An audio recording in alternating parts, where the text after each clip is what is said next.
It is November 1st, and it is the Daily Reflections for the day.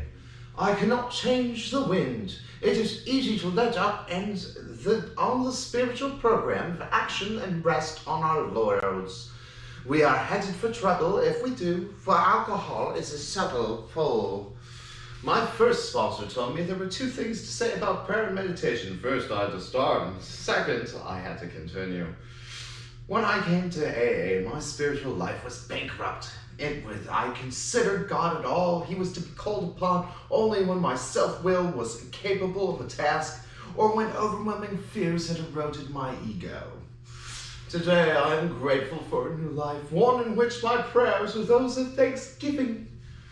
My prayer time is more for listening than for talking. I know today that if I cannot change the wind, I can adjust my sail. I know the difference between superstition and spirituality.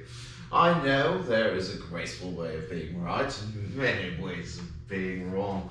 And very, very true. It's, one of the hardest things we have to do is to get started on our journey of change.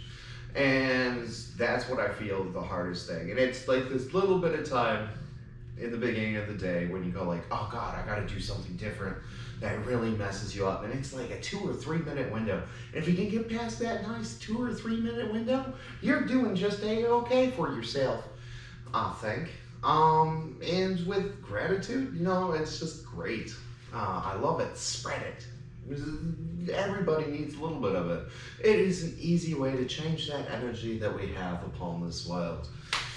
And, I remember those days where I was calling out to God and when everything else in my life was going to crap. And it would be the only time that I would talk to him. And that's a little shameful on my part, but part of this program is getting through that wonderful stuff.